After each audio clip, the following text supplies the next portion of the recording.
From the Cronkite Studios in downtown Phoenix, this is Cronkite News. A recent ruling could cost DACA students their in-state tuition. We hear from those hoping to overturn the decision. Long lines and limited access to polls. These are just a few of the problems some face when it's time to vote. But we'll tell you how Maricopa County is making changes to save us time in future elections.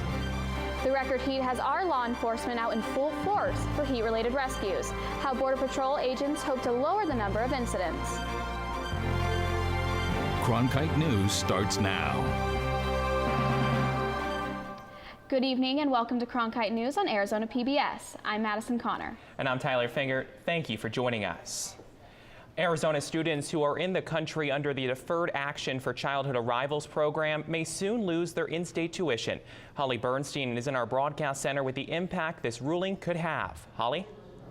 The Arizona State Court of Appeals issued the ruling yesterday. The presiding judge says federal immigration law allows each state to decide on optional benefits for DACA recipients, and Arizona law bars in-state tuition.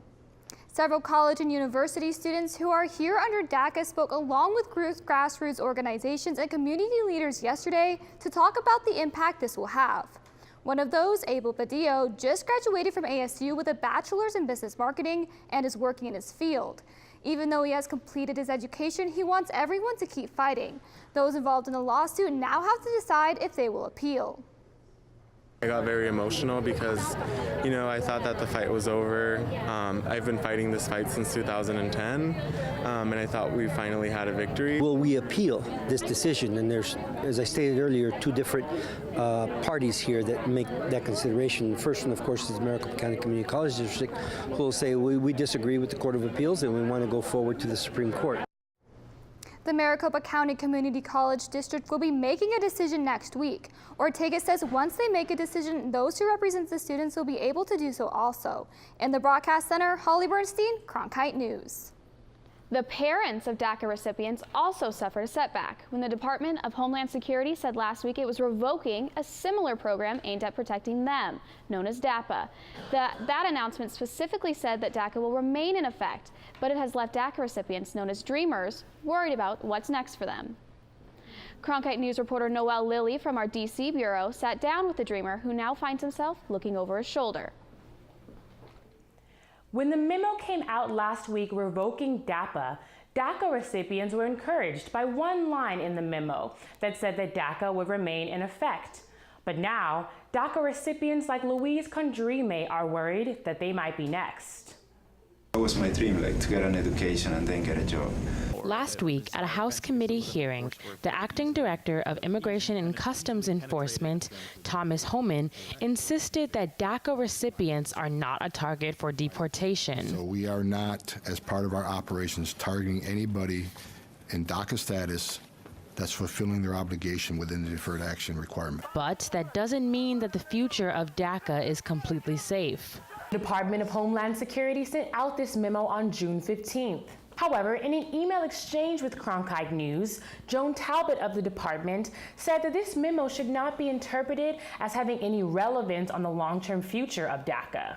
This news is concerning for immigrants like Condrime, who worry about being deported if DACA is gone as well. If I was undocumented right now, I don't think I would be willing to sit here and tell my story.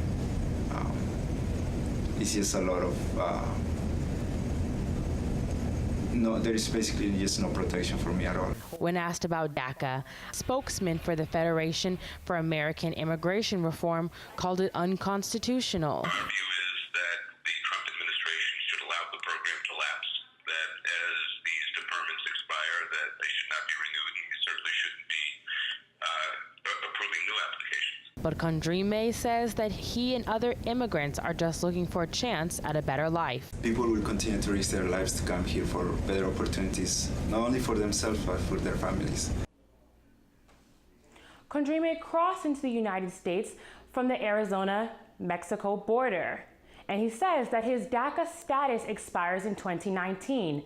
For now, the U.S. Department of Homeland Security says that DACA will remain in consideration. Live in Washington, Noel Lilly, Cronkite News. More than 1 million Maricopa County voters are about to experience big changes in how they cast their ballots in their local elections this fall. The changes are expected to resolve last year's issue of extremely long lines and limited access to polls. The changes will allow every voter to receive a mail-in ballot, not just people on the early voting list. Traditional polling places will also be replaced by ballot centers.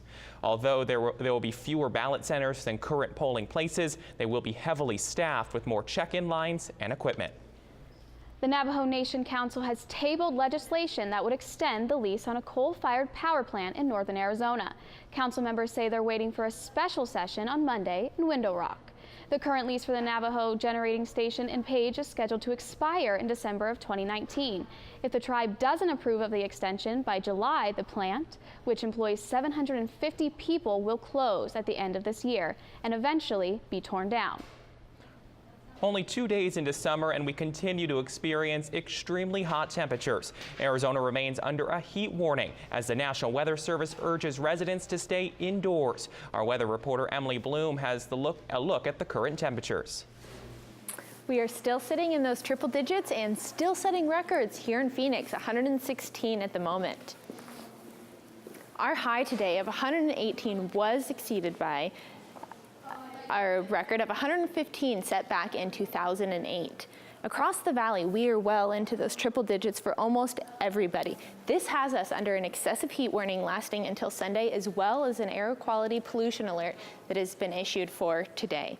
We do have a little bit of a cool down headed our way, and we'll talk more about that coming up in your full 7-day forecast. For Cronkite Weather, I'm Emily Bloom. The record heat has Border Patrol out in full force for heat-related rescues. This week, Tucson agents rescued 2 migrants who were crossing the Arizona desert. The 2 men were rescued hours apart and were taken to the hospital after suffering from dehydration. Border Patrol agents are warning tonight that people will face similar risks if they continue to cross in this heat. It should not be a death sentence to come across the border illegally, and yet smugglers put immigrants in those situations. Border Patrol agents say 84 people died in the desert last year due to the extreme heat. HIV cases are on the rise in Arizona. And that could mean more expenses for treatment facilities. Coming up on Cronkite News, what one Phoenix center is doing to increase funding for prevention and testing. Sometimes we have quick errands to run and find it all right to leave the little ones behind. But the Phoenix Fire Department tells us how crucial it is not to leave children in this heat. I think I finally found my hallelujah. I've been waiting for this moment all my life now. All my dreams are coming true, yeah. I've been waiting for this moment. It's good to be alive right about now.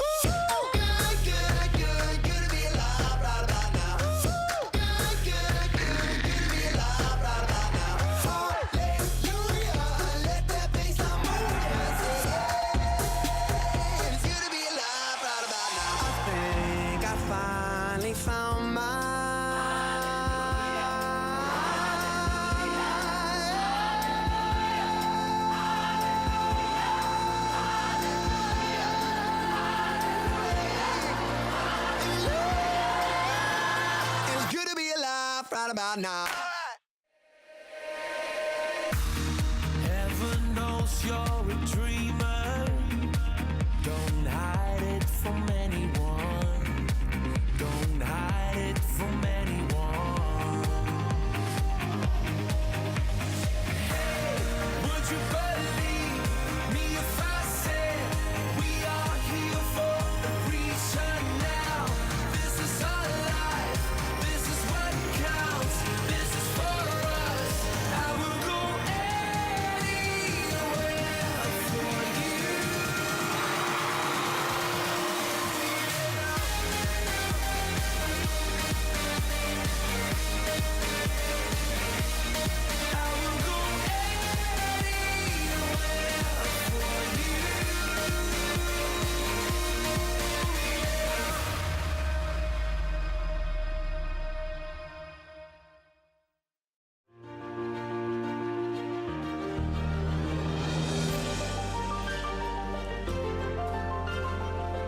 officially from 36.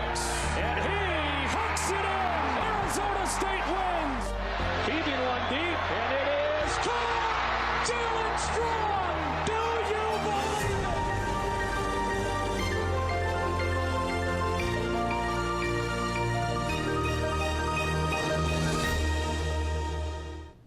Republican senators are tackling the health care bill that could replace Obamacare. A draft is expected to be released tomorrow to share with the public. The Congressional Budget Office is expected to review the bill by next week, which means the Senate could possibly vote on the bill in the next 2 weeks. Today, Democratic leaders met with the public in D.C. to protest the bill. Senate Majority Leader Mitch McConnell said the House bill will speak for itself, but some Republican senators are concerned because they have been left out of the discussion, including Arizona Senator John McCain. How can I put my support behind it or not support it behind it if I haven't seen it? But are you going to ask? I know how frustrating that is to you, but I haven't seen it. Right, so how can I come down on something that I haven't seen? Phoenix gets help to transform lives touched by HIV thanks to a $1.7 million grant. Cronkite News reporter Kevin Cusack is in the broadcast center with details on how the money will be used. Arizona is experiencing a spike in HIV cases compared to other states around the country. In Arizona, there are more than 17,000 people living with HIV. The $1.7 million grant from the Centers for Disease Control will go to the Southwest Center for HIV/AIDS over the next 5 years. The center is in Phoenix and is one of the only 30 in the country to receive funding to enhance prevention and outreach services. This grant will allow Southwest Center to increase care and prevention of new infections, especially to those who are at a high risk. The focus of the grant is really to enhance HIV testing and make HIV testing more accessible to individuals who are particularly high risk for HIV infection. The other part of the project is to support those individuals who are living with HIV in what we call prevention with people who are positive. So helping to support linkage to and retention in HIV medical care. That's really the main focus of the project. The money will be used to support HIV testing initiatives. In Broadcast Center, Kevin Cusack, Cronkite News. It may be the beginning of summer, but already 12 children in the U.S. have succumbed to heat stroke after being left in cars. Danielle Lincecum went to the Fire Training Academy to find out more. The Phoenix Fire Department picked the hottest day of the year to educate the public about the dangers of leaving children and pets in hot cars. Firefighters demonstrated what can happen after 5 minutes inside a vehicle. A temperature sensor placed in the car went from 112 degrees to the sensor maximum 158. Fire crews broke a window in the car to get to the child mannequin. They demonstrated how they would start CPR and other life-saving measures, like giving cold IV fluid.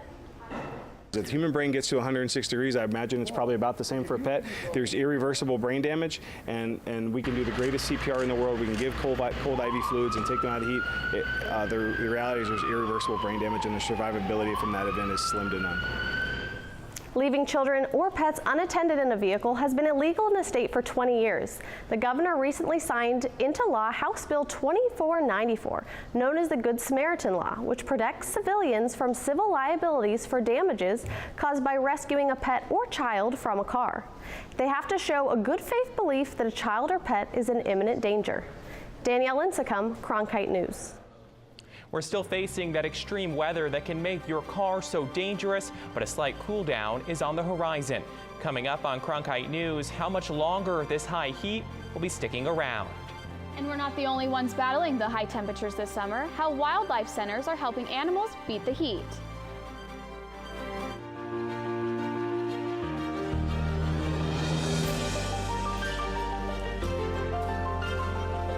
officially from 36? And he hooks it in. Arizona State wins. Keeping one deep, and it is caught. Jalen Strong. Do you believe it?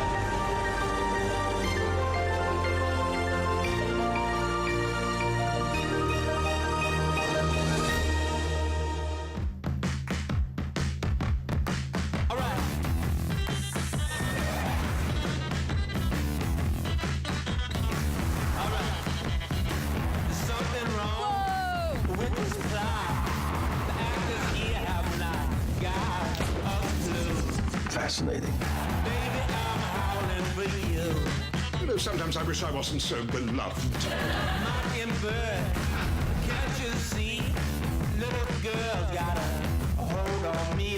Wow. Baby, I'm howling for you.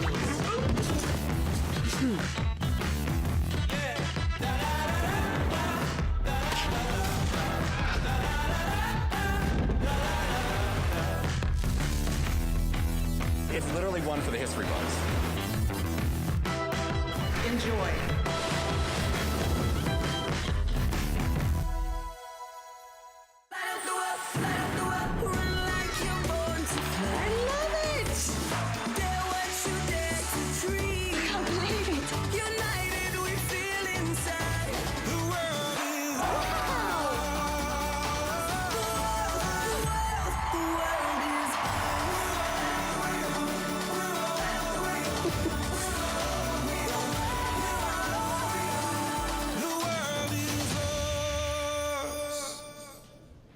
As Arizona baked in the sun yesterday for the hottest day of the year so far, electric companies in the state were busy trying to keep the power on to make sure that all important air conditioner stayed on. In this summer heat, power is a necessity in the Valley of the Sun. Air conditioning is a huge factor. That puts a lot of load on our system. You have to think, when it's 119, 120 degrees, you want your ACs running all the time. This heat wave is proving record-breaking for APS and SRP. The power companies both set records for customer usage. Yesterday, we actually hit our all-time high, 7,350 megawatts delivered to APS customers between 5 and 6 p.m. That's a huge amount of energy, and we were able to get it out safely and efficiently. Contributing to that, air conditioners. The calls for AC repair has skyrocketed. We're handling twice as many phone calls as we were, say, 2 to 3 weeks ago. For Carl Bartoli, general manager of Donley Service Center, this time of year can be busy. We're trying to get to everybody same day, especially with this extreme heat.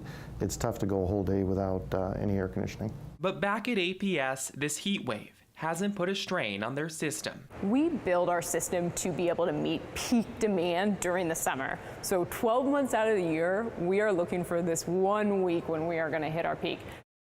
Air conditioner repair companies recommend getting your system checked out before a heat wave like this to fix any problems before the AC cuts out unexpectedly. And Attorney General Mark Brnovich is warning about air conditioning repair scams. Brnovich says Arizonans need to do their research before hiring a repair service. He suggests looking at online reviews and verifying a contractor's license by heading to the Arizona Registrar of Contractors website. If you believe you have been the victim of an air conditioning scam, contact the Attorney General's office. The animals of the Southwest Wildlife Conservation Center are adapting to the brutal summer temperatures this week. The center rescues and rehabilitates wildlife that have been injured or displaced. The staff and volunteers of the center are pulling out all the stops to keep these animals cool and safe, and they're getting creative. We've ordered a couple of truckloads of ice to put in the animals' water tubs to keep them cool when they lay down in their water and to cool off. We're also got some sprinklers on and mister systems, and some of them have vat coolers, and some of the elderly animals we bring in.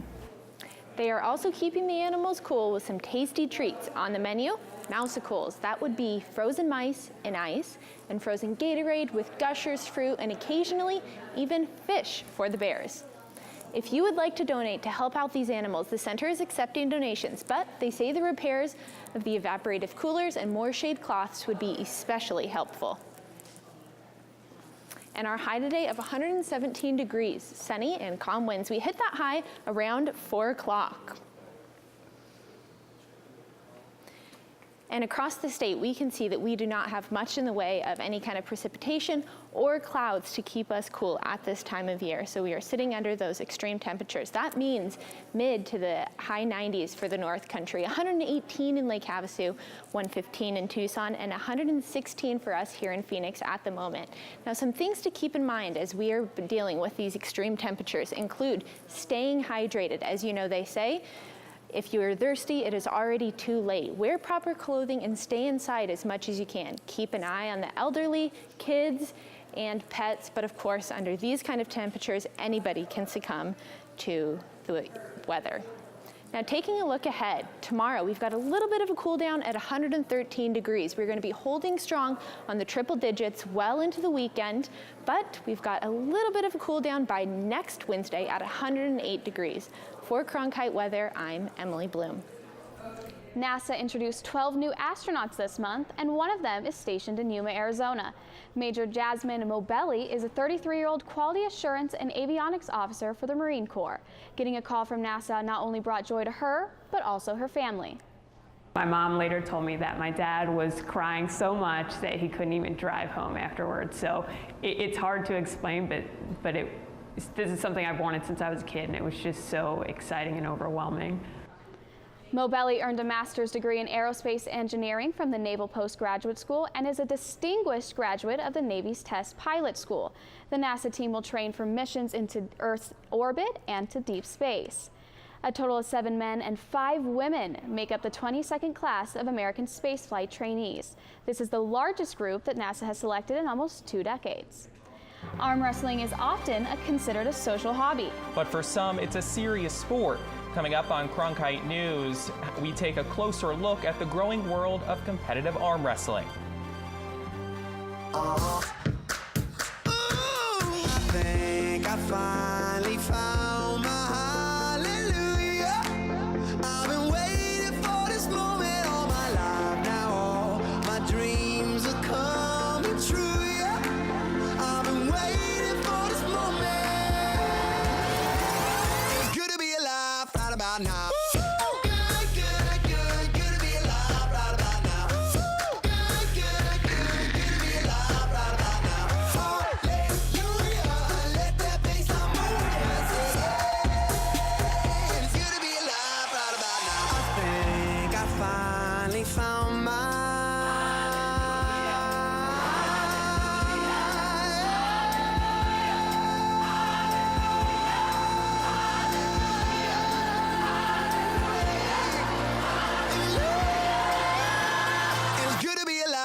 About now.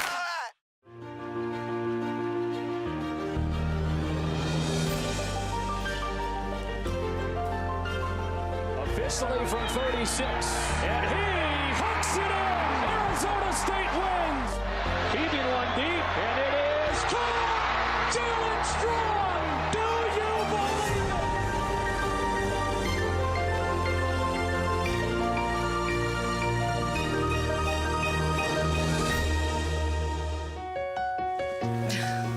What are you doing? Possibilities. Your day is filled with them. Reach up, energy in the fingertips, collapse. TV, play Downton Abbey. And PBS helps everyone discover theirs.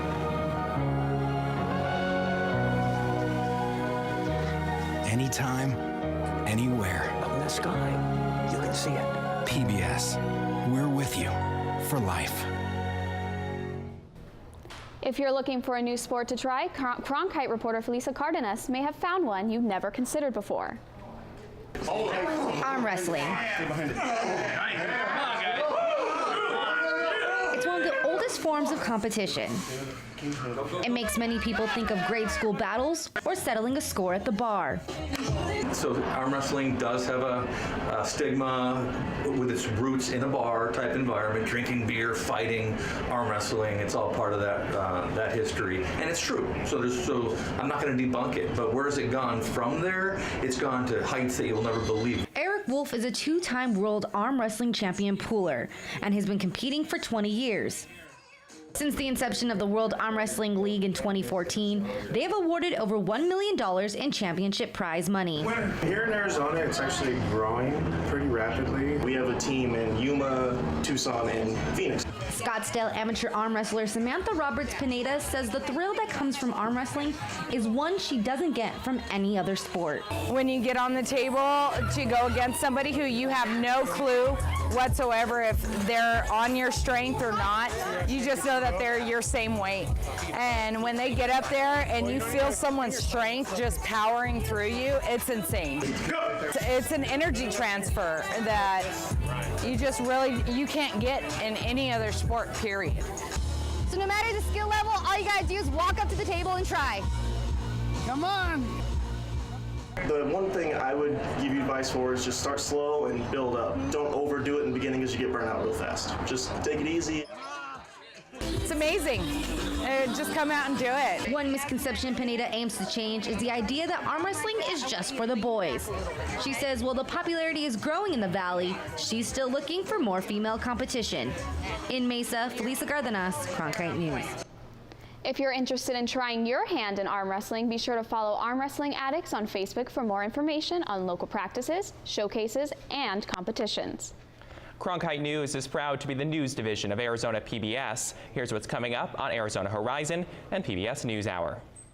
On the next Arizona Horizon, meet the head coach and a star player from ASU's National Championship women's golf team.